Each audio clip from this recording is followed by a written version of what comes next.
welcome to another Zelda podcast. I'm David, your host tonight, and tonight I am joined by very special guest TC DeWitt. TC, how are you? Teehee. Hi. Wow, a teehee. Coming in with a teehee. Listen. Whoa, nice. Okay, I get it. Oh, you the teehee is a little bit sprite. A little bit in the spritey. cartoon. A little bit spritey, yeah. Yeah. So TC, our listeners already know who you are, but if this is their first episode, why don't you introduce yourself? God, I punched the microphone. Well, I am TC, as said, and you can hear me and my co-host Jim do Studio Demands It over here at 6.5 Media. That's so funny because usually you're speaking from the context of California because you guys record the show in California. That's right, yeah.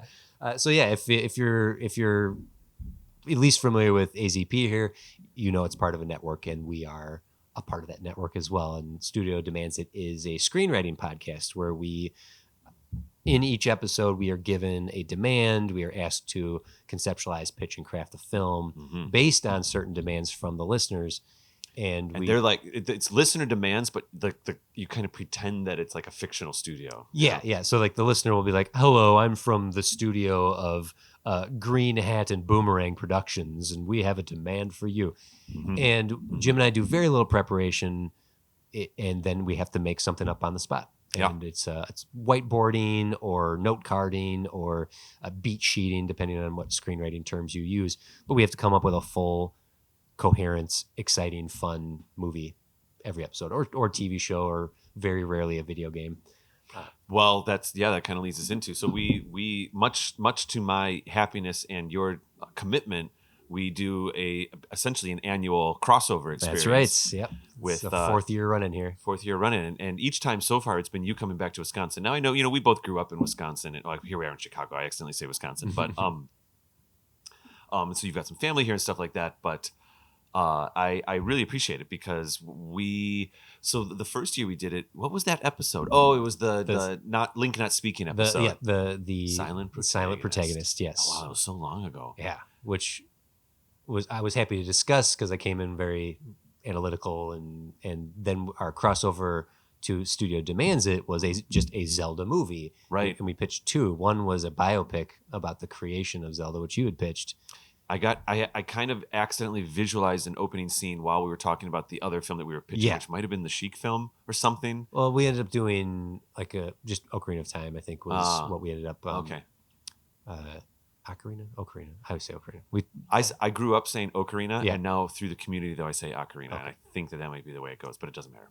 And then the second year of crossover, we started watching The Adventures of Zelda cartoon from 1989. The Legend of Zelda cartoon. Or is it called The Adventures of Zelda? No, it's Legend of Zelda. Okay. There is The Adventure of Link, the video game, of course, which is I think where you're pulling that from. Which this cartoon includes some things from Zelda 2, The Adventure of Link. Oh boy, that show. But that's what we have been coming together to discuss every year. So this is pretty exciting because we're right now tonight we're recording the AZP episode. Tomorrow morning, I think actually we're going to record the Studio Demands It episode where I'll be a guest on your show. And to our regular listeners, this is a normal thing; they all know it. And actually, I get a fair amount of feedback. I get feedback people, listening to this one and then going checking out Studio Demands It. And Studio Demands It's a 6.5 show that I'm tremendously proud of. You guys are doing great. I'm very comfortable speaking very candidly about AZP and Studio being kind of the two main pillars of 6.5, and I think that that's really, really cool. We're proud to live in your shadow. AZP way up there, as tall as a brontosaurus. Oh, Studio Demand is doing a great job. It's really very exciting. So yes, I'm getting a little bit lost because we don't have listener feedback this episode, and so I'm not sure how to transition into our topic because usually this is the part where I go, hey, all right, well, let's do listener feedback. Well, I'd be happy to say thanks to every time we come over here and visit, every time I come over onto AZP, we always see a bump in Studio Demands Its listenership. And while our engagement with our audience tends to be just the demands, with I'd say 24 or so people who are in regular communication of feedback for episodes or have heard heard their demand and then given us follow up, reaching out as DMs or messages. Yeah, exactly. It tends to be we have listeners who listen and don't tend to engage with us in a communal way, which is fine. But what I want to say is I want to thank your listeners who've come over to Studio Demands It and have stayed. Yeah. that we. What's a fun show? Thank you. Yeah, it's always appreciated to see that after we do these crossover episodes that we managed to gain some new listenership or whatnot, and there has been some. I don't have them with me right now, but there have been listeners who specifically said, "Hey, I came over here from AZP. I really liked when you guys did this." And that's nice. What I have found, at least from those handful of occasions of AZP listeners who've come over to Studio Demands It, they tend to be drawn towards the less. I don't want to say less popular. Like we do IP like Star Wars and Pirates of the Caribbean and the Marvel stuff. Those are the big IPs that we play with. Then we have like smaller ones, like that we'll do like a Blade Runner or Cannonball Run one time. Cannonball Run, which I think is the third episode of the entire series. We'll do some more less off the beaten path. Mm-hmm. And the AZP listeners tend to comment on those more than they comment on Marvel or Disney. Just the handful of ones that I can think off the top of my head have been like, I came over here from AZP and I really liked your Alien Frontier episode. Right. So got it. It's just it's a different type Alien of Frontier, if I may, I want to interrupt because that was such a cool thing. You were tasked with making like an Alien sequel or something, but you basically took aliens and put them in the Wild West. Yeah, the pitch on that one, the demand on that one was the success of Prey, which if you haven't seen the movie Prey, it is set in the Predator universe. It's on Hulu. It's so good. It's one of my favorite movies of last year.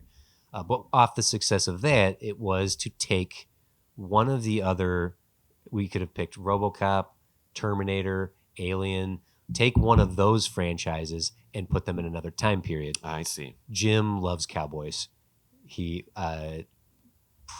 season 3, our second to last episode, we did our demands that we got to pick. Oh yeah, I remember that. It was our pitches for like our dream projects, and Jim picked Deadlands, which is this cowboy zombie, like undead role-playing game. He pitched a film version of that. I remember this. Yeah. So Jim loves cowboys. So when it came time for that demand, it was like, well, do we want to do Terminator Pirates or do we want to do RoboCop gangsters? And it was like, no, cowboys, obviously. And Xenomorphs and cowboys. Xenomorphs. So cowboys and aliens is what it came down to. Oh, that is kind of similar. But I remember. But it was different. It was different. Yeah, I remember the way you put it together. It was different. You had a really nice. You had a nice progression of like the 1-act reveal and then the 2-act. Mm-hmm. And I remember there was one point where you almost accidentally had a herd of aliens and you're like, okay, we got to pull that back. It's getting a little too nuts. We got to keep it scary and stuff like that. Yeah, that and since I think we'll air our episode crossover will be out before this episode crossover, correct? You know what? Honestly, I've got the spreadsheet. It looks like this episode might be coming out in a month. Okay. Oh, then so maybe it is after. So then our AZP crossover with Studio Demands It will come out before this. Interesting. But I will say that we've already selected our finale for the season, and the way Studio Demands It works is at the end of the season, we let the listeners green light one of our pitches, and we do a full production of the screenplay. And I need to say to the AZP listeners here, TC, when you say full production, you guys write a full feature-length script. Full feature film. We do a full table read with full cast, score it, soundtrack it. Like, we do not hold back. Yeah. You came up with that idea at the end of season 2, and I was like, oh my God, this is amazing. And you've been keeping it up the whole time. I mean, it's got to be that. Talk about how much work goes into an episode. I got lost. 2 weeks of my life vanished when we did I think Justice League season 2, where like I every day was editing it, soundtracking it, scoring it, sound designing, boom, boom, boom, boom. And when I was like, I did it, I finished. And I looked at the calendar and I'd worked for 13 days straight without realizing it. I was like, I disappeared. I legitimately, like, that was and it for such wonderful results. Like, I'm not even remotely complaining about it. No. I streamlined it just a little bit for Amazing Spider-Man 3, which was last season. Still took about a week and a half. Yeah. And we'll see this next. We've already announced our finale. Mm-hmm. It's going to be a Scooby-Doo, not spin-off, but because you're calling it Mystery. Yeah, Mystery Inc. and the Threshold of Chaos is the title. But it's shorthand of that is we're doing a Scooby-Doo movie. Yep. And actually, I feel we should say that you take some of your favorite 4 or 5 top or favorite episodes that you did of the season, and then people vote. I'm sorry, you're going there? No, that's I was gonna because it's kind of rope it back. I apologize. No, that's okay. We picked the five or a six that we're like, we'll do these. These are the ones we want to do. Now, audience, greenlight one of these for us, and we put it to a vote. And this year, we had a write-in vote that beat out some of our actual candidates, which was Alien Frontier. Yep. That ended up getting fourth in the voting. We had picked six. It beat Star Wars. It beat Star Wars. I couldn't believe it. Like, I'm very excited and also super flattered that one of our listeners, Trevor, I'll just name drop him every time. Sure. He said, "Hey, don't be afraid to do Alien Frontier just because it would be a lot of narration. Come on." I love that episode. And I was like, campaign for it. If you want to do a write-in, we'll accept a write-in. And sure enough, so there might have even been some AZP listeners, like I said, that tend to draw towards the less popular franchises who might have been responsible for getting some write-ins. Oh, interesting. Yeah, that was. I recall that I recall you and Jim speaking about how one of the reasons you didn't put Alien Frontier on the list of things to do as your finale is because. Yes, you're writing a script. Yes, you're doing a full table read, but essentially it still is an audio medium. Yes. Yeah. And there would be so much stage direction and so much. When you said narration, you're just like really just describing what's going on, right? This happens and this happens, this happens, which. The alien hisses. The alien runs this way. Ooh, it comes out of the darkness. And it was like, oh, well, maybe there wouldn't be as many characters or voices going on. But we wanted to take advantage of the audio medium of it and having a cast of characters. With Scooby-Doo, which we're really excited to do, is we pitched an idea where there'd be duplicates, variants, to use the Marvel term, of characters. So multiple Shaggys, multiple Daphnes and Velmas and Freds. And so now we're in the midst of writing the script right now. Then it'll be a conversation of, should one actor read all the Freds, or should we have multiple actors read interesting. Freds? So that's something to be seen in the future. Could be fun if it's one actor doing all of them. I think so too. Yeah. Yeah, interesting. Well, anyway, that's fantastic. Thank you. This is always a fun time. There's a lot of podcasts being made this weekend, a lot of 6.5 shows being recorded this weekend, and that's always a great thing. For us, though, for having you as a crossover onto AZP as a guest, we're kind of doing a little bit of a marathon here. Over the past 3 years, every time we get together, we watch 3 of the Legend of Zelda cartoon episodes, which we did speak to a few minutes ago. Excuse me, princess. We are technically on part 3. We watched, for the most part, the next 3 episodes in this show. We found out there's 13 episodes. There's only one season, 13 episodes. I thought it was 12. We found out it was 13. Of course, the thing about the Legend of Zelda cartoon show is that it was part of the Super Mario Brothers Super Show that would play depending on where you lived. I know some people talked about it playing in the mornings. I think in Kenosha, it played at Kenosha, Wisconsin, where both you and I are from. I think it was like 3 p.m. It was like just as you were getting home from school. I remember it in the morning. You remember a morning one? The Mario Super Show in the morning. Okay, that could be. Yeah. But then the big thing is that every Friday was a Zelda cartoon, not a Mario Brothers cartoon. And I always thought that was so cool because I always thought like, oh, Fridays, you're being all grown up and it's like the Zelda cartoon. Zelda, your silly little Mario. Right. A little bit. Because they were like the drawings of some of these characters are a little scary for like a little kid. Sure. Like more realistic, I guess. Yeah. I mean, Ganon's kind of scary looking just because the line, all the distortions and stuff. So what we're going to do, as we normally do, we're going to discuss the next 3 episodes. And we realized that actually when we recorded our second episode almost 2 years ago, TC, the last time we did an Excuse Me Princess episode, we accidentally watched one of the episodes out of order because the DVD set we had the episodes in the wrong order. And didn't have an episode. Yeah. Which was the Unicorn episode we watched today. So we straightened things out. We found these episodes, honestly, just on YouTube. I don't mind saying it. We do have the DVDs that still here, but we got it all sorted out. So today we watched Underworld Connections, which is episode 7. Then we skipped backwards to see episode 5, Sing for the Unicorn. Sing for the Unicorn, yeah. And then we end with Stinging the Stinger, which was episode 9. So we went 7, 5, 9. Yep. Not that there's a continuity in this series. I'd like to speak to that a little bit because I'm starting to sense something about these things. So let's just get into this. I remember the first time we watched the first 3. I bumped my mic again. I apologize. Oh, it's all good. We were awestruck. We were bamboozled, we were flabbergasted about how ridiculous this cartoon felt. Our first episode, Excuse Me, Princess Part 1. Yeah. We were like, if I may, I'll say I think we both kind of agreed though, like I was offended by Link's behavior. I was offended by his chauvinism. I was offended by his toxic masculinity, all the stuff. And we dissected it a little bit. Some of it we were able to write off to the times that this show was made, early 80s, and what was deemed funny and appropriate and acceptable back then. And then we came up with a lot of different conclusions. So I have thoughts about the 3 episodes that we just watched tonight. We literally just watched them and came right over on the other side of this desk, and now we're talking about it. I took some notes, but this is a very emotional reaction because we just watched these things, and that's kind of how we did episode 2 as well, and even episode 1. So I'd like to ask you first. I mean, it's a simple question, TC, but what was it like watching the next 3 episodes for you after almost doing this for 2 or 3 years? I'm not going to say it's better, because it's still not a great show. Yeah. But to speak to your point of sort of the misogyny that the original couple episodes have, Zelda and Link kind of seem to have more of a camaraderie now.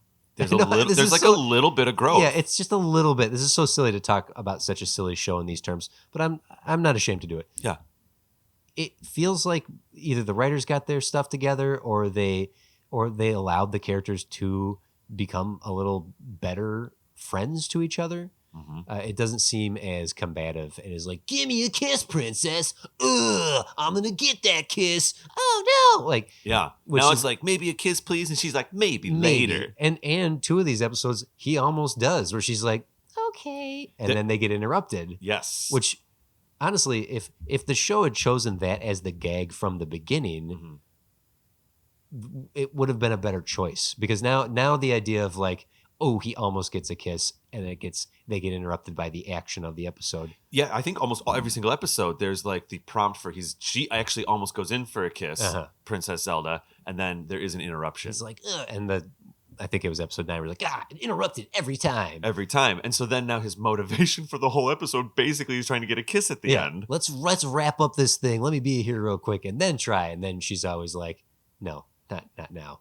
You'll never get that Zelda kiss. We'll have to see if it happens in episode 13. Oh, I hope he finally gets that kiss. Yeah. So I think that I don't want to say it's better, because the show still is pretty shoddy. It is. I'm wondering, are we just getting used to it? No, we don't know. We've been dented to it. So like, it's just like, yeah, whatever. Yeah, every excuse me, princess, every time, like he actively makes, like, there was the way we usually do these episodes, TC, I'll remind you, is we just jump around through all 3 episodes. Yeah. But there was in Sing for the Unicorn, or Sign for the Unicorn. I don't know. What do you think it is? Sing for the Unicorn? Sing. Thank you. There's a second, we can talk about the second female character that shows up, why and how. Oh my gosh. Yeah. But when that character shows up, Link is immediately hitting on her. He's like, my lucky day. Look at her. Yeah. Hey, baby. And then she speaks in like a different language, which was a strong choice, which we can talk about a little bit later as well. But then immediately he's right there with Zelda, and he says something like, I'll find a way to communicate with her that doesn't use language, or something. It was like something really horrible. It went right back to that. But the reason I'm bringing this up is because both you and I, like, I think 2 years ago when we watched the first couple episodes, something like that would happen, and we'd be like, God, this is unbelievable. Right. And we get all flustered, and now we just like look at each other and roll our eyes. We're like, oh, this is where it's at. Link doing his thing. But I think that reaction, so I do think we're getting a little used to it. And desensitized. It doesn't make it any better. You know what I mean? So it's interesting to feel that way, because I was always taking my notes for these episodes. I actually have a fair amount of notes, but less of it was on like the inappropriateness of Link. It did seem like there was less of it. And even there's an episode where he's gonna like swing over to swoop into her, like her dad. So Zelda's daddy comes up and is like, Link's about to swing on a rope into Zelda's room, and the king is like, "What are you doing?" He's like, he straightforward says it. I was going to swing into your daughter's room and steal a kiss. And he's like, well, you can't do that. Not without flowers. Flowers? Why didn't I think of that? Yeah. The dad like helps. He's like, well, if you want to kiss my daughter, bring her flowers. Go for it, kid. And then but then he says something like very 80s, where he's like, all women like flowers or something. So, yeah, not better, but desensitized, I suppose. Maybe a little desensitized. Maybe there is just a sliver of growth with these characters. I did notice another thing. Link is a little more capable these days. He's being a little bit more of a hero. I made a note of it, that he's flipping around like Spider-Man and actually not bumbling and stupiding his way through winning the day. The early episodes, he was always just making mistakes, and Zelda had to do all the work. I do appreciate that Zelda remains an active participant in the heroicism, where I think there's only been one episode in this entire run where she's kidnapped and he has to save her. Other than that, the two of them are always working together to stop Ganon. I agree, yeah, absolutely. Like the 3 episodes we have here, the Underworld episode, Sing the Unicorn, and Stinging the Stinger, the two of them work together in all 3 episodes. Yeah, and they're trading items and stuff like that. Yeah. I need to look at my notes here for a second. I can speak to in the Underworld connections. Let's see. Oh yeah. When Link is about to swing over, Zelda is like almost holding a cocktail. By the way, you notice she has like a straw. He's sleepwalking across a rope. So he's sleepwalking. Oh, that's a different episode. He's sleepwalking, shoots the arrow, and then he sleepwalks across the rope that he's just walking to her, and then she splashes him in the face with a cocktail with a straw. She has a little, and she's like, "What are you doing?" And he's like, "I was sleepwalking." Yeah, and then he definitely excuses his inappropriate behavior due to like, "Well, sorry, babe, I was sleepwalking." Yeah, right. Yeah, okay, come on, not cool. But also, I couldn't help. The Link's short shirt has returned. Mm-hmm. What's under that short shirt? Well, we found out in this episode. We did, yeah. He spends his pajamas, his PJs are just like a blue shirt that's just long enough. Just, just for that upper thigh. Just down to that upper thigh. Mm-hmm. And he was doing a bunch of different acrobatics in this episode, and, the things were drawn carefully. And I was like, well, is this necessary? Why are we doing this? Why can't he just have pajamas on? It was all for a joke. So that you could hang upside down. And he had heart-shaped underwear, or underwear with hearts on it. So now we know. Classic cartoon hearts with hearts on the underwear. Yeah. There was something in that episode though that I actually liked. Let's talk about it. Not just actually liked, but it felt like, oh, you should have done this from the beginning. Okay. Those little baddie things come swooping in. Oh, the Vires? The Vires come in. Mm-hmm. They grab the Triforce, because there's the 2 pieces of the Triforce in this show, and they break it into 3 pieces. Yes, they made a Triforce. And then Link and Zelda go on a quest to find the 2 missing pieces because they have the 3rd piece. Yeah. And as far as a plot contrivance goes, taking the item, breaking it into 3, and then making that the journey of the show. The original Zelda, Legend of Zelda, was 9 pieces. Well, so here's where it gets a little weird. The original The Legend of Zelda, there were only 2 pieces of the Triforce. Okay. And so the show's kind of accurate in that way. Weren't there 8 dungeons plus Ganon, though? Yes. Okay. So one of the 2, and they were almost called Triforces just because they were triangles. It wasn't like that there was 3. Oh, yeah. See, I'm thinking too literally. Yeah. No, it's okay. Because obviously the actual Triforce thing came in, I think it was Link's Awake or Link to the Past is when really there was like the Super Nintendo one, pardon me. But in that very first one, there is only 2 triangles, and one of them breaks into 8 pieces, and that's what Link has to go get. Okay. And that might be power or courage. I can't remember. I think it's only power and courage. Or maybe it's wisdom. It's wisdom, because in the one of them's missing. The cartoon is wisdom, because they remember the freaking Triforce talks. Triforce of Wisdom, what should we do? Well, you should do this. And Wisdom is Zelda's Triforce, so it kind of makes sense that the Triforce of Wisdom is in Zelda's castle. But I liked the idea that it got broken into pieces, and then they quested to find the 2 missing pieces. That could have been the plot of the show. That instead of every episode be another piece, finding another piece of it. Yeah. But maybe that's a conversation for tomorrow morning. For tomorrow, possibly. Because I feel like I don't know what our demand is, but we've done. And on studio demands that we've done making a Zelda game, we've done making a Zelda movie. 2 movies, actually. Yeah, 2. Yeah, we did 2. Yeah. I've seen some of the general comments on Twitter so far, and it feels like we might be making a TV show tomorrow, but I really don't know. We'll see. The short shirt, the music is just completely on point in this show, though. As one note that I made, Like all the songs are kind of like really, they're all actual, really the Zelda songs. They're kind of timed at the right times. The main theme plays about when it probably should. There's a couple iterations. There was like a harp version of the Zelda song in the beginning. There's the main thing. Another thing that I thought was really cool is that at least in the episode Underworld Connections, which is kind of the one we're focusing on right now, for the first time in my recollection, Ganon was in his lair, zip zapping around. He was teleporting around. Yeah, just like he does in the game, in the original game. And it was even the right noise and stuff. Well, and it was he was teleporting almost unnecessarily. So he was jumping around a room through 3, 4, 5 times in like a single sentence sometimes, and it actually kind of lines up with his behavior as the final boss in the first game, where in which he's just popping in and out that same room all over the place. It's kind of cool. Well, not just the music and to the idea of like accurately portraying Ganon in such a way. The sound effects, like it sounds like they're using the sound effects straight from the almost from the game. Some of it, like the sword, when the sword shoots, or whatever it is. When they get the boomerang, when the characters are exploded, like they're using all the sound effects from a lot of the sound effects from the game. Which, to that point, I was involved with a Halo fan film several years back. Oh, yeah, I recall. Which is available on YouTube if you want to watch it. It's called Halo the Fallen. I did not know that. That's right.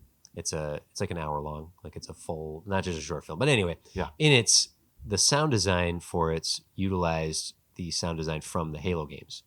And there's the battle rifle, which is the standard rifle that characters play with. And then there's the DMR, the DM rifle, the DMR, which has a better sound effect to it.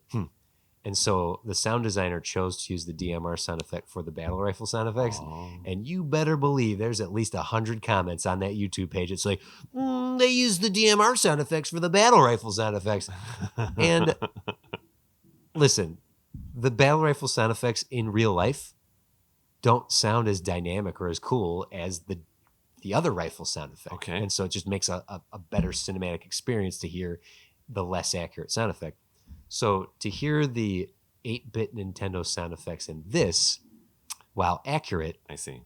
I'm as more of a I've played Zelda. I like it. You are obviously far more of an expert than I am. I'm curious. It feels like you're a casual Zelda fan. Like you've got some Ocarina in your past. You've got some of the staples. Yeah. So pretty much like the standards. I mean, they're all standards, right?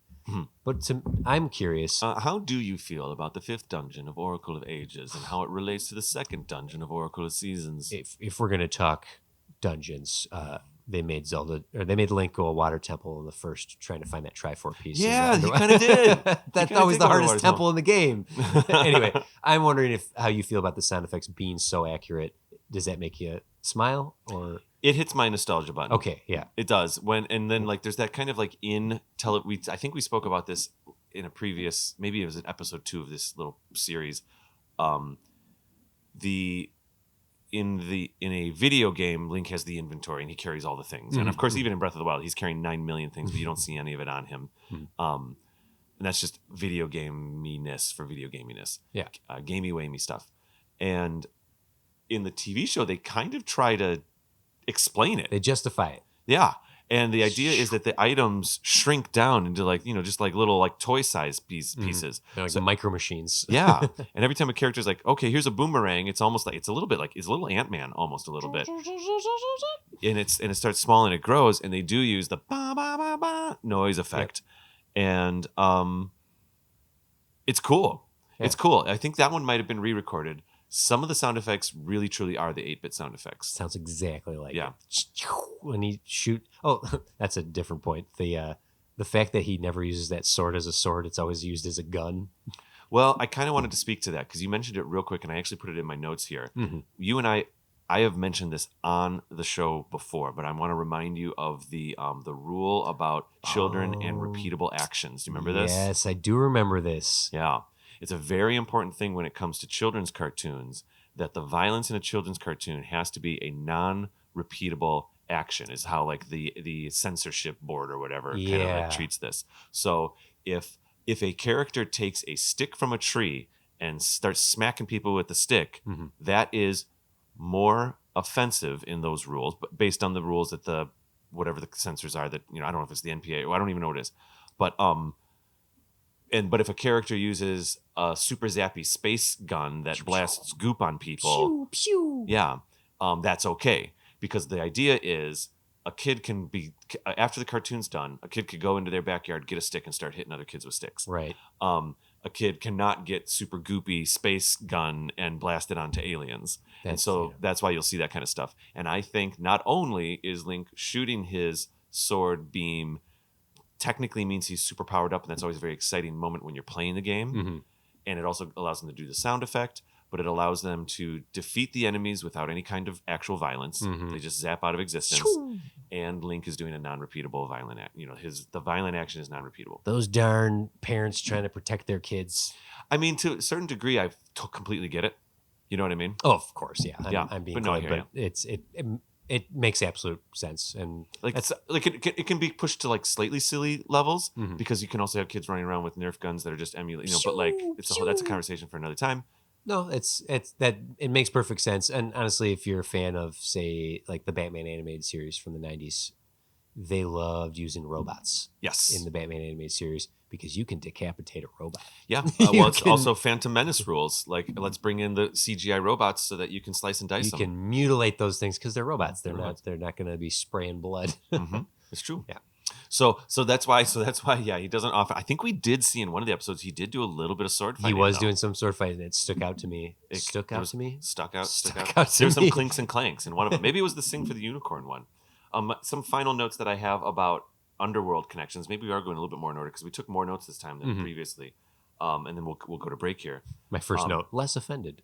Go ahead. Really? Seriously? Well, you had mentioned it. I wanted to make sure. Yeah. Ganon Television. The shrinking items, we talked about that. They use a compass in this episode. Yeah. It works a little different than how the compass works in the game, but it looked a lot like it. Yeah, it was like pointing around. Some other characters that appeared that were baddies in the game. Some ropes appeared, and yes, I do mean the snakes, which are called ropes for some Later, reason. Zelda pulled out a rope, and she's like, I have a rope. And I said, that's not a snake. Yeah, right, yeah. Yeah. The Aquamentus was in this episode, and the Aquamentus is, I always thought it was a dragon, but it's like a unicorn beast creature that is the main, it's the boss battle for the very first dungeon in the first Zelda. And I think not everyone, most people have at least gotten to Aquamentus in the first Legend of Zelda. I can attest to that. I've at least gotten there. With horns sticking out, and he shoots the fireballs forward at you and stuff like that. Yep. The Black Falls, is that a location that they went to? I don't know why I have that in here. By accident, I think Breath of the Wild stole shield surfing from this cartoon. Yeah, that's right, because he rides a wave of flames. Flame surfing is what he calls it.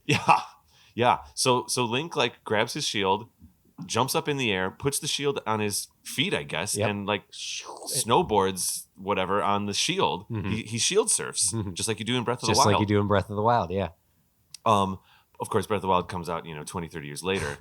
And then it's true. Then later on, you're right. He does it to go over flame, and his wooden shield is fine. Everyone, just calm down.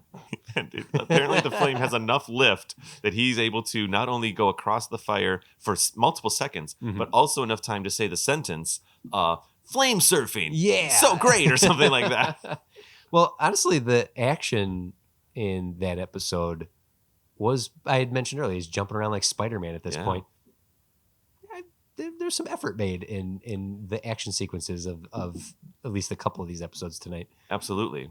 I want to say one final comment before we go to our break here. I couldn't help but notice, but all 3 episodes, he's often referred to literally as Hero, almost as if it's his name. Okay, Hero, let's go. Let's go, Hero. Yeah. And that's fine. That's cool. But the Link from The Legend of Zelda is often referred to as the hero. So what I mean by this is, like, let's use the Breath of the Wild costumes as an example. When you're getting different outfits in Breath of the Wild, and of course by extension Tears of the Kingdom, and if you're unlocking some of the classic costumes, you can unlock the Link costume that looks like he's from Twilight Princess, the one that looks like he's from Wind Waker, the one that looks like he's from the original Legend of Zelda. Yeah. The way they title these things in Breath of the Wild is, it'll be, if it's the little hat, it'll be the Cap of Time is the Ocarina looking one. The Cap of Twilight is the Twilight Princess looking one. The Cap of the Sky is the Skyward Sword one. The Cap of Winds is the Wind Waker one, and the Cap of the Hero is the original one. Hey. So there might be kind of something there. Okay. The Tunic of the Hero, the pants of the hero, or whatever that's actually called in the game. Maybe you know this or not. Was he called Link right from the beginning? Because you can name your file on that game. So Breath of the Wild was the first Zelda game where you couldn't name Link. Okay. Like there's no save file and there's no naming. Link is Link. Yeah. In all the other Zelda games, especially in the beginning, mm-hmm. you would name Link whatever you wanted him to be referred as. Butts McCracken.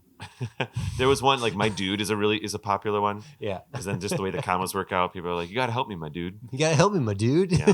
This is a bit immature, but it is funny. Kate, one of my original co-hosts, she did an ocarina playthrough where she literally named him I Farted, and apparently some hilarity ensues in the text boxes if you do that. What are we gonna do? I farted. Listen, I farted. We have to go here. Okay, all right. We're getting as juvenile as this cartoon right now. Oh, excuse me, David. Oh man, I almost wanted to like count how many times he said God. it, because one of the episodes, I think the one Sing for the Unicorn, which maybe we'll talk about. He said it like 12 times. Yeah, that one I think it was like all over the place. So let's go to break and we'll come back and maybe we'll do the Unicorn episode. Sound good? Yeah, here's some messages from 6'5 Media. Whoa! Thanks for the outro.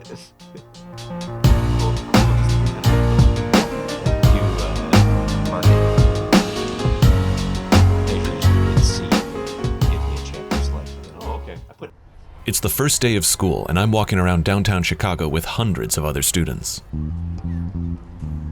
Everyone's getting back from summer break, and you can tell that they're happy to see each other after a couple months. For me, however, it's been a little longer.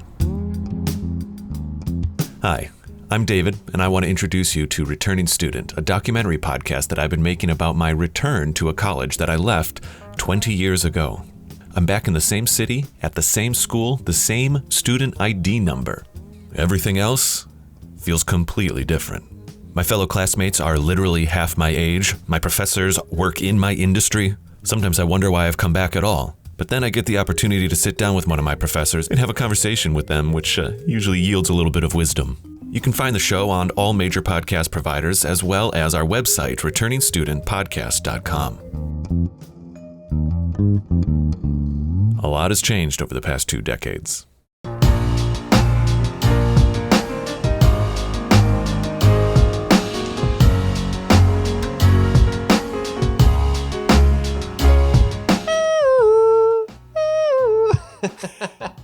Wait, the song just comes out of nowhere. I know. I don't know where that came from.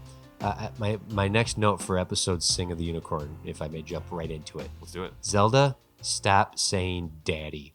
You are a grown child. Like she's a young woman, and every time she talks about the king, daddy. I know, and I'm Daddy. sure like in the script it said daddy, and it's a little unfortunate because the way the grown woman performs it, for me, was uncomfortable. It was, for once, Link wasn't the one causing the discomfort in watching this. It was watching a 20-something-year-old Zelda just call her daddy all the time. It got to the point where it's almost like the excuse me. I think it happened like 9 or 10 times. And it was kind of like repeated way too much. It's like, all right, we didn't know what to do. Just father. This is the Girls Are Crazy About Flowers episode. Yeah. Mm-hmm. The swinging in. But also there's some competency. Competency? I lost the who's I'm the one that's tired. Who's got brain fog now? When Zelda leaps in, Zelda's the one in the green outfit right now. Yeah. When Link jumps into action, he springboards. Like he throws the chest down on the table, then uses that as a springboard to launch himself into. Yeah, I was like, that was a real competent move there. Good job, Link. Yeah, he kind of diving boards it. Yeah. In this episode, Ganon takes out 2 of his own baddies. Yeah, that's like war crime stuff right there. That's cutthroat right there. He's not joking around. Link saves himself by grabbing a couple of those flying things, and he's like, fires. I did it. And Ganon's like, not for long. Pew pew. And he zaps the 2 fires. They disappear. And then Link starts falling. And then this was we had a nice game reference in this one where when Link and Zelda are traveling to go, I don't know, get Ganon. We had our first, at least I think in the show, our first representation of the frozen Darknuts and the statues that are frozen, which is all over the place in the first Legend of Zelda game. They're just a single sprite, but if you bump up against them, they blink and then they start chasing you around. Maybe you've kind of experienced this, TC. Maybe you haven't. I have. Yeah. Just in my day-to-day life. Like sometimes I'm out and about and I will bump into things and they start chasing you. Animate and start chasing me. And then I just go to the next load screen and they're gone. Yeah. That's really the way to take care of it. I just find a cave, a nearby cave, and I go inside. Touch them. But one thing that's also kind of cool too is Zelda uses her bow to take out one of the dark nuts, and I don't know if they're called dark nuts back then though. They might be a different enemy, but we all know that there's the frozen statues in the first game. I feel like Dark Nut didn't come around till Wind Waker, but I could be mistaken. Anyways, so she pulls out her bow and she uses a light arrow. Yeah. Which is cool because that is canonically accurate to her having the light arrow in Legend of Zelda. I had made a note of this, and this is a lengthier conversation point. When did Zelda become a hero? Because in the original game, it's Link versus Ganon. Yeah. Zelda's involvement is it's Super Mario Brothers. You literally see a sprite of her after you beat Ganon, and that's it. That's it. When did Zelda actually become an active participant in the story? Yeah. And then when did she become an active hero in the story? Of any of the Zelda games? Yeah. For me, not even so much A Link to the Past. For me, it's Ocarina of Time. The first time where she throws the light arrows to Link, doesn't she, during that Ganon battle after the castle's crushed? And she's chic in it. Well, yeah, I mean that's a good point. She's like full on got an alter ego superhero version of herself. Yeah, you're absolutely right.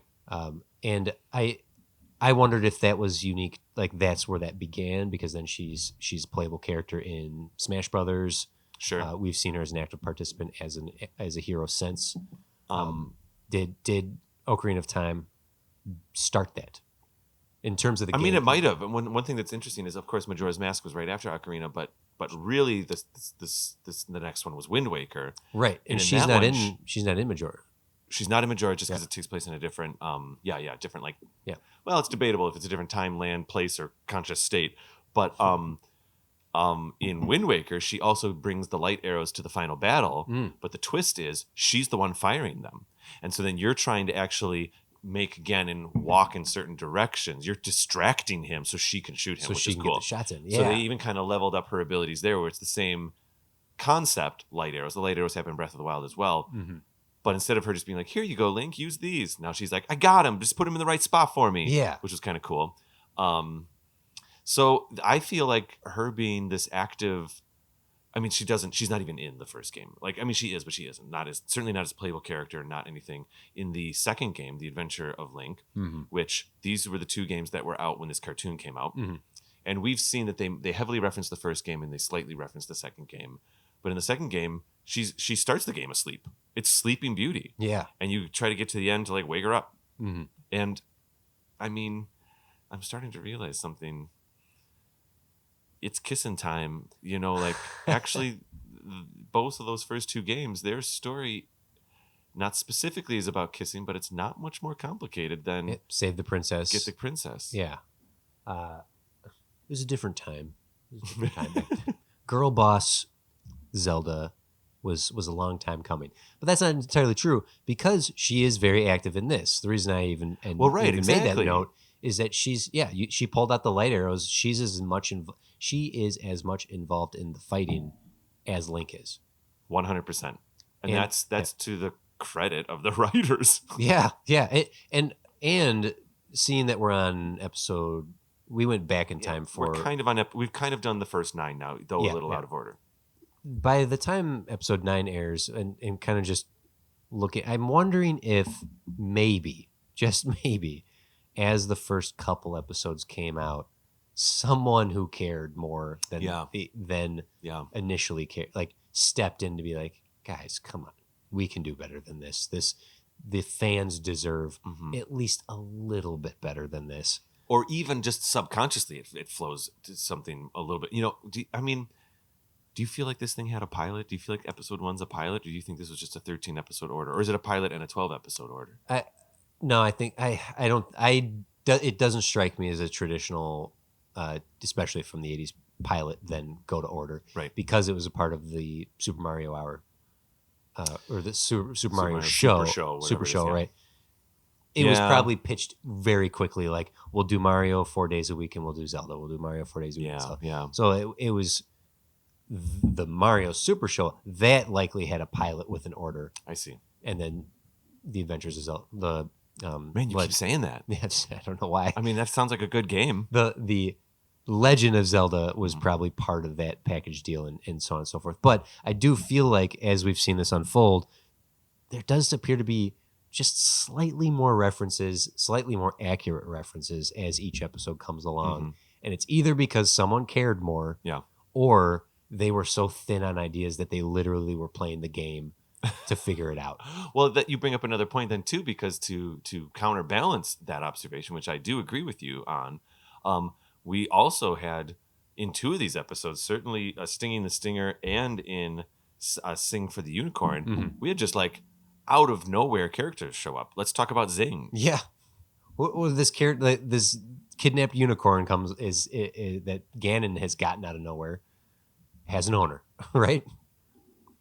What has an what? Has an owner. She's the one who pops up and is like, oh yeah, the unicorn comes out of nowhere, which I don't think there's a unicorn in the first game, which is fine. And then there's like a person from another land. Yeah, that was Zing, right? Zing, yeah.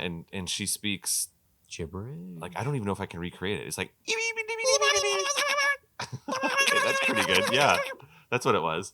As soon as that man, like when she showed up, I was like, Sheik? What? Well, I said it too. I was like, is it? I mean, obviously not because this cartoon was before it, but I was like, is this like 20 years before? Though the whole like pull the mask off and it's a girl trope happened. You know, take the helmet off the motorcycle. I know it's a girl thing. It's Samus. Yeah. Was it a girl the whole time? But the first thing Link says when that comes off, because I put it in here, he goes, "A dream come true." And then he talks about trying to figure out ways to communicate with her. Okay, non-repeatable actions. The zap.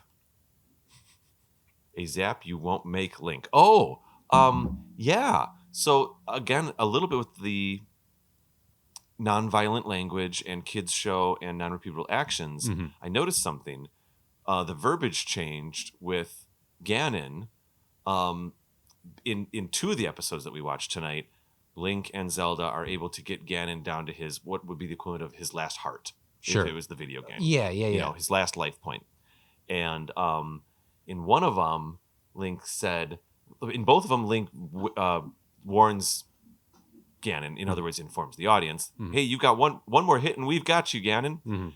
And he calls them zaps. One more zap. So he doesn't say hit or strike or anything like that. One more zap, and he said... You're toast.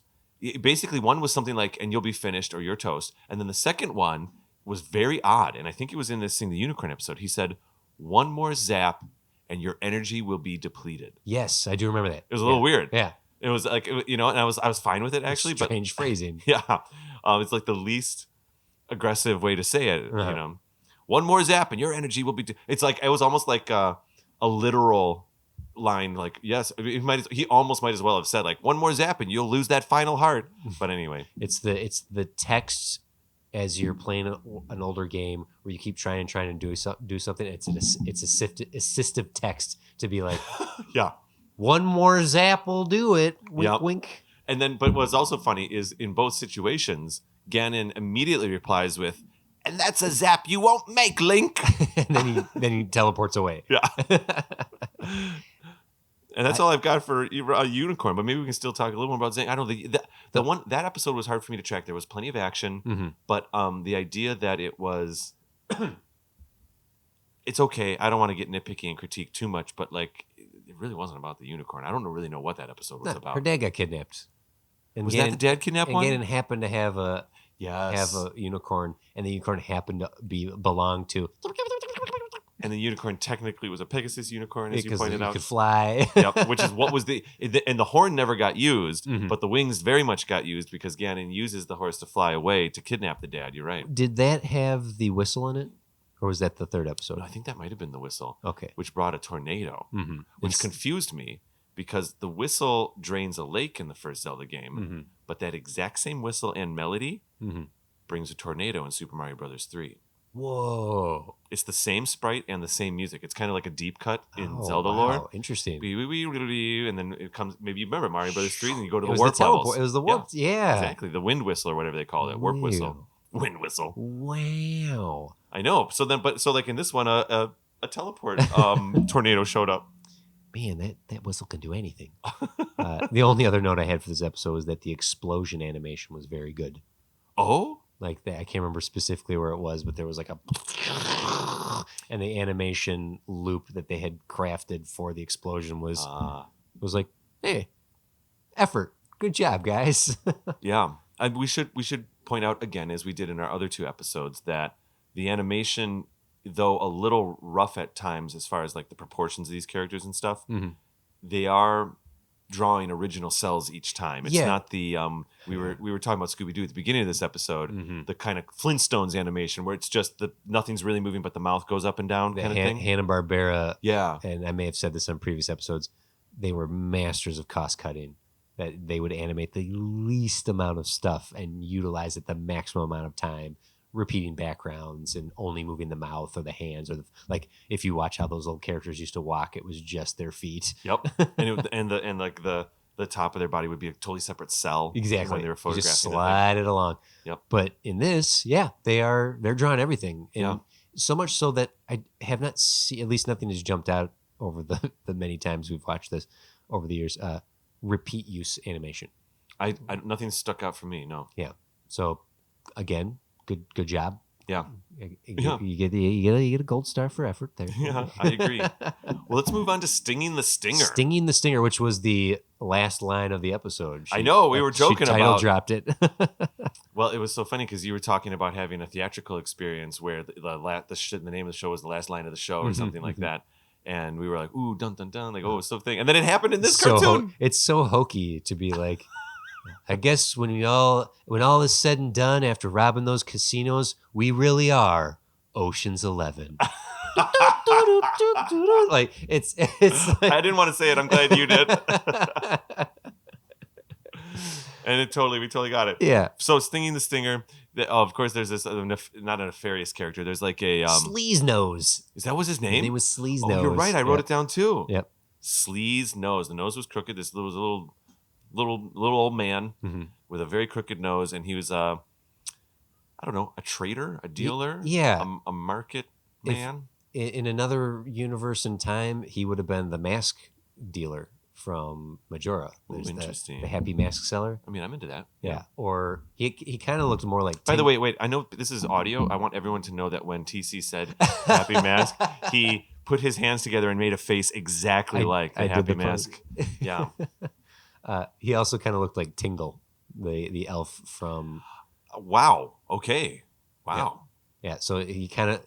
Sleaze Nose sort of looked like Tingle, but he looked like, I'm going to do it again. He looked like the mask dealer, or at least sort of had he had this cart of wares, and but he cons Link out of his sword for a crappy scimitar, which, Link, you buffoon, you got a sword that shoots lasers. What are you trading down for? And we know why, because the thing that seals the deal is that Sleaze Nose says, well, this sword will make anyone attracted to you, or no one will be able to resist you. And then he says something really weird, like especially women. And then Link says, even princesses? Princesses are women too. But here's the thing though. For as dumb as that is, a side quest in a Zelda game where you lose your sword, has that ever been done?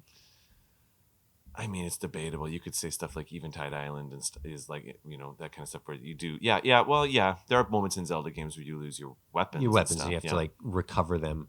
I know that there's it's not the Master Sword, but they're like the big sword in Ocarina of Time. You can do that whole side quest to get the two-handed sword. The Bagoran sword. Yeah. Which I have done. That's a fun. Really? Yeah. Even I have not done that yet, man. In my life. You can't use your shield because it's a two-handed sword. Yeah. But that was one of those third time through playing where I'm like, I'm gonna do the two side quests in this. Yeah. That one is so freaking complicated. Really? Without assistance online, I don't think I ever would have figured out how to do it. You have to go across that game, fetch quest, and some of the segments of the fetch quests are timed. Oh, wow. Yeah, so it's like you have to get back before the sun rises. Go! Anyhow, the idea of Link losing his sword and having to side quest to get the sword back, it's sort of been done in games, but it was a good idea. I think I see where you're going with this. Executed poorly on the show here. We bring in another. I don't mind, White Knight in our first episode. I don't mind when characters are brought in that aren't part of the game lore. It's not the end of the world, but I have to say I kind of don't love it. Yeah. Because it starts to imply other lands and other. It implies outside of the lore, which I can't. Which you know what I mean? Like, where did Sleazenose come from? And maybe we don't need to care. I mean, this show doesn't care. Yeah, right. Is Zelda's dad a character in any of the games? Yeah. Okay.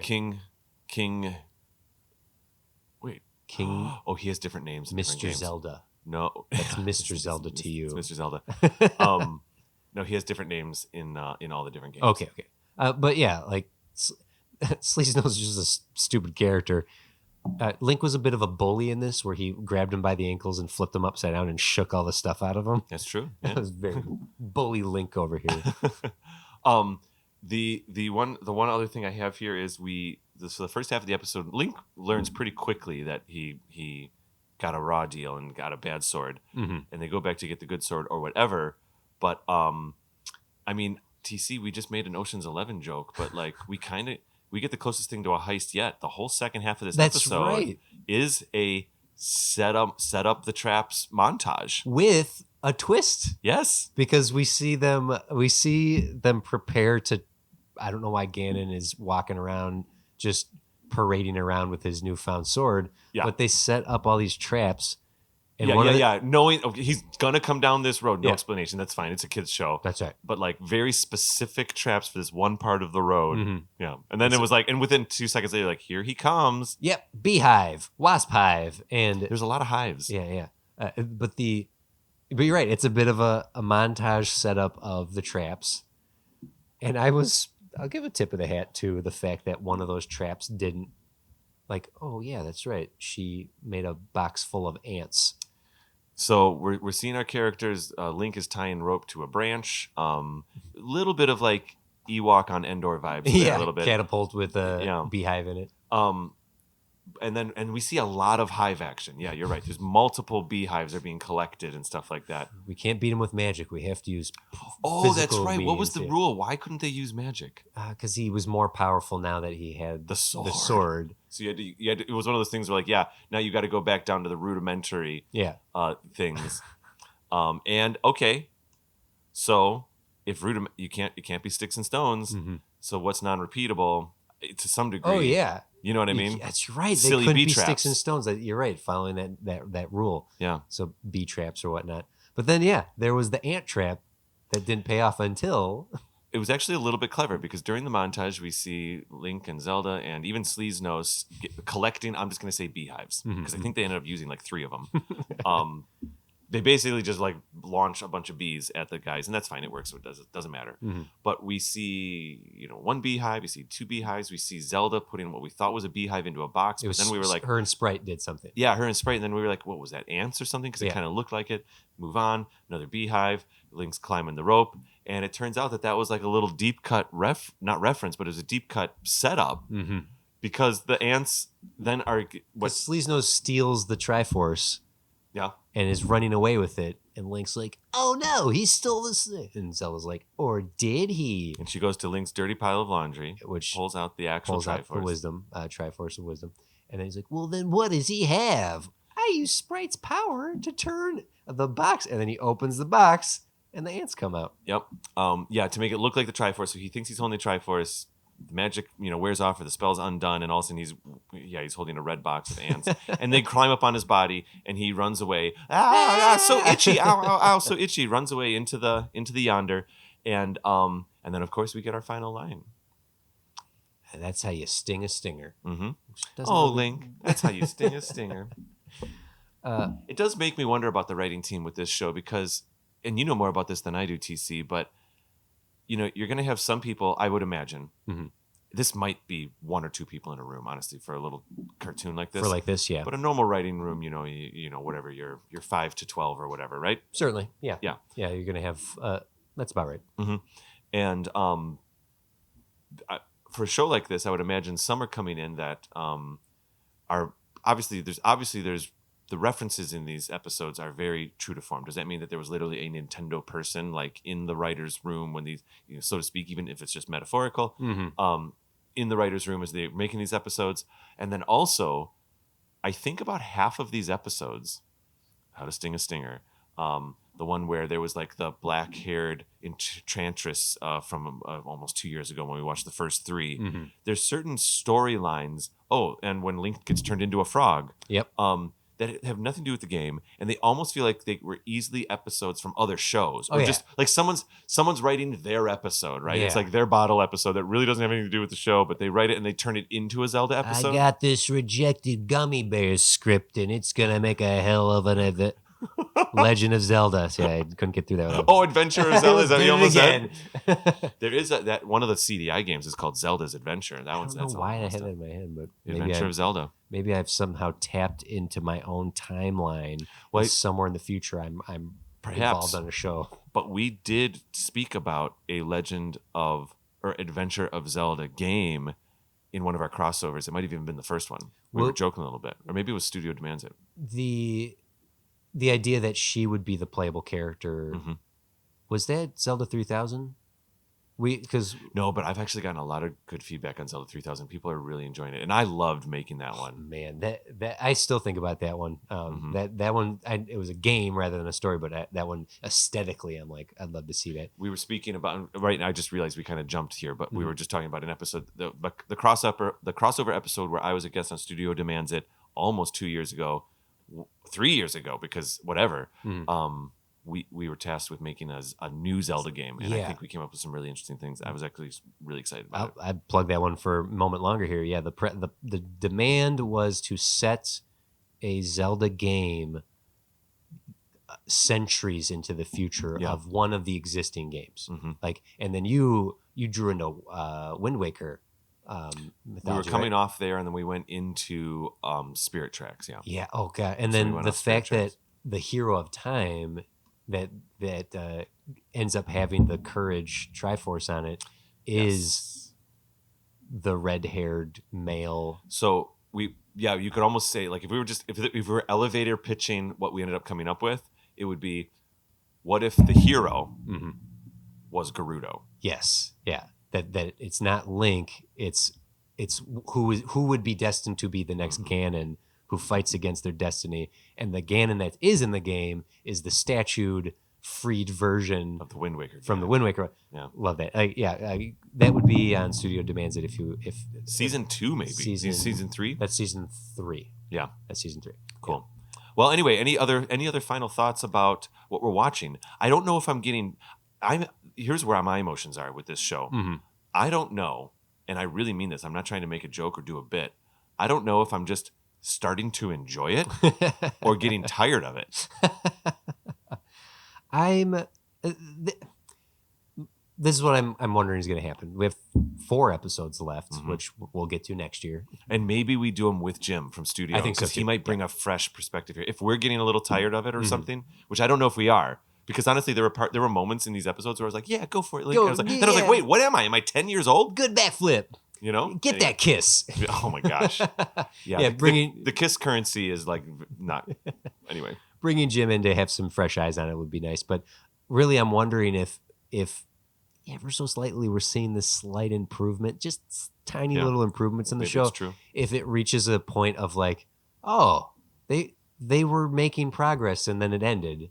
But honestly, if that were true, there'd be more episodes. So I'm looking forward to seeing how they've stopped. I'm not gonna say finish it because I don't imagine they have a finale. I'm just looking forward to seeing how this ends. If anything, and I hate to say it, it'll be like Link finally gets a kiss from Zelda. If they even allow that. Yep.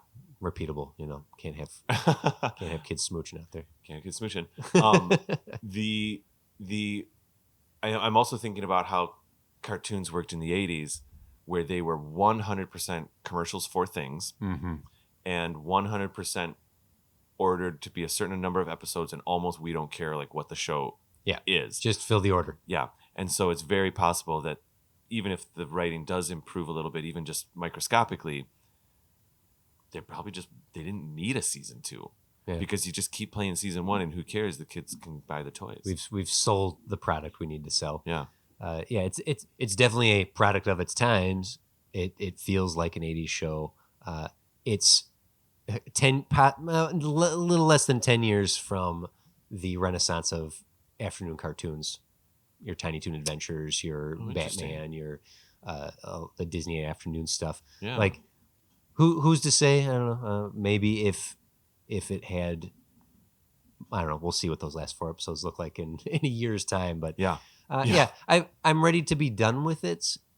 But I'm not saying that in like, God, I just want this to be over with. I mean, I almost feel like I enjoyed watching these with you more this time than even the other times. I don't know. There was something about it. Yeah. It was a weird feeling. We've beaten ourselves it's beaten us into submission. A little bit. I think that's what it is. But we have our demands for studio demands that I haven't. Oh, for tomorrow's episode? Yeah. I've gleaned. I never like to read them in their entirety. I usually just kind of like glance at them for content. It seems like TV show is where it's big going to demand. go. I have a couple extras from our studio demands at listeners who toss some at us, knowing that this episode was coming. I'm going to glance at those as well. I see. I saw a tweet. Maybe it was Eddie V, but I can't remember. Where someone basically said like, redo the 80s cartoon. And Link has to say, "Excuse me, princess." I think he might have sent that to me too, or I saw the tweet. But yeah, that was one of them where I was like, "Huh, interesting." I know. So it is kind of interesting how this is as we're closing up on this. Mm-hmm. It could be Yeah, maybe that means we have to rewatch the first episode tomorrow morning. Excuse me. Let's not do that. I feel like that first episode's burned in my brain because it was like all of the cringy memes. The worst of the worst is right there. Yeah, I'm shocked how much he says that catchphrase. Like they really thought they had something fun here. Like they're like almost like there was a quota. God, like we have an order for 13 episodes of the show, but we have an order for 150 excuse me princesses, okay? We got toys that are gonna say so when you press the little button with cry shop action. So he says excuse me princess. That's why you go. Thank you, Mr. Nintendo. That's how that went down. I think that's right. DC. All right, great. Well, I'm excited to talk about whatever we end up building on our Studio Demands It episode tomorrow, which listeners of this show will have already listened to, or at least, or said another way, is out now. Yes. If you haven't heard it, travel on over through time and space to take a listen to it. Yeah. Studio Demands It. Certainly, I'll have a link to it in our show notes here. I think that's it. Knowing that I actually set this episode up today, thinking that we were going to finish. Yeah, me too. I thought this was the end. I thought it was. And then when we did some further research, we found out that there's 4 more episodes. we both kind of cried, and, we embraced each other and just wept briefly. That was the night I wept. But I think we could maybe obviously we'll watch these other 4 next season, and I think we may have some fun with it. But with all that said, so now I have this weird energy because I was emotionally prepped for finality, and I was like, oh no, there's one more. Yeah. So now now this is the Empire Strikes Back, where it's like, where you're like, okay, one more. I don't know how to feel right now. I'm just gonna wait. So with all that said, I don't know. We're continuing to analyze it. Well, I'll throw it to your listeners. I'm wondering what they think. Of the show. It's on YouTube. The whole show is on YouTube. I was lent the show as DVDs by Elizabeth Perkins, who was a friend and also has been on is a friend and was on the show back in season 2 or 3, and we ended up finding today that there is like just playlists of these things on YouTube, and I think probably it's no harm no foul that if you can watch them on YouTube. I don't think there's anything. If you feel like it might be. You can also go to Amazon, stream it on there with ads. Yeah, it's like fully legally streaming on Amazon and questionably probably legal gray space on YouTube. Yeah. So, but I'm wondering if anyone is watching along with us or does have fond memories and now is going to go back and look for it. And secondly, not enough Sprite in these 3 episodes. Oh yeah, Sprite was barely around. Hashtag justice for Sprite. If you enjoyed this episode, there's your hashtag, folks. Oh my goodness. Yeah, that's The right. call Sprite. to action. Justice for Sprite. And you know what's funny though is like we kind of I don't think we were digging Sprite's antics in those early episodes. But now she's not here. Now we miss her. Yeah, what the heck? Are we drinking the Kool-Aid? What's happening? Is that what's in this cup? It's got a Zelda emblem on it. Wait Yeah. a minute, David. What have you? Listen, David. You're This is red tired. potion. Nothing but red potion. All right, TC. If people want to find you, they can do that. Where, when, and how? You can listen to Studio Demands It, of course, and I would love it if you did. But if you'd like to reach me directly, you can find me on Instagram at TC's Big Head, which you will find art and movie stuff and Tons of art right now. Yep, tons of art for October up there. And I would like to direct your attention, since you're already getting online to watch some Zelda stuff. Why not head over to TikTok and check out the Studio Demands It TikTok channel? Yes. All season, Jim and I did commentary tracks in connection to the demands we were responding to. So we watched Sherlock Holmes, we watched the Michael Bay Transformers, we watched Cowboys and Aliens, we watched the entire season of Boba Fett, and did commentary tracks for them. Now, on our Patreon, you can get the entire commentary track. On TikTok, you can get our highlights, which are about 5 minutes long. And even the highlights are hysterical. Thank you so much. We have such a good time doing them.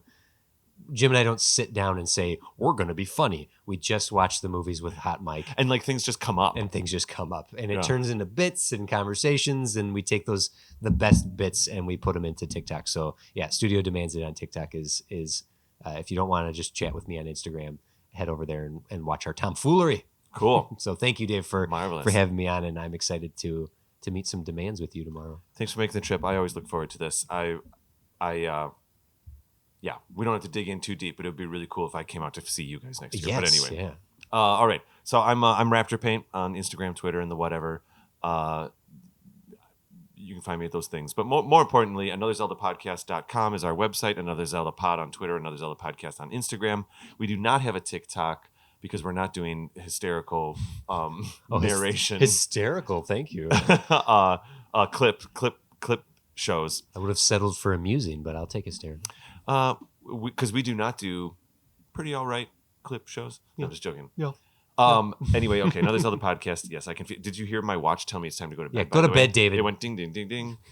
Because it's been a long weekend, but a beautiful, great weekend. We're making so many podcasts, and it's very cool. So that's it. Find our show there. You can find some of our blog posts that people have written. We have links to all the studio. We have links to all of the 6.5 shows, including Studio Demands It, at the bottom of our Another Zelda Podcast website. So if you're just checking out Zelda stuff anyway, and you scroll down to the bottom, you can find some of the other shows. Oh, I didn't get a chance to tell you. I've had one confirmed, but a little bit of chatter on social media. People going from returning student to Studio Demands It. Really? Because I'm using the Studio Demands It ad campaign in returning student right now. Thank you so much. That's Well, because it's kind of like the returning student episodes come out, only like once a month, and so I had one person in the flesh, a person that is not my friend, come up to me in this neighborhood I live in and say, yeah, well, I'm waiting for the next returning student, but I went over and started listening to Studio Demands It. Excellent. Yeah, very good. it was kind of cool. All right. So anyway, all the things is fun and all of that. AnotherZeldaPodcast.com. TC, thank you very much. Everybody else, thank you for listening. And I think the next episode is we rearranged things a little bit for AZP here, and I think the next episode is going to be an episode with Andy where he and I build a Zelda theory. Andy runs the YouTube channel Zeldom, and he also writes blogs for us. Yeah. And so we got together a few months ago, and we put together a Zelda theory about if the Silent Realm and the Twilight Realm are in fact the same thing. Dun dun dun. Dun, dun. We get into it. Cool. All right. Everybody, have a great time. I'm not really sure how to end this episode right now. Okay, bye. Whoa! Going old school. Love it.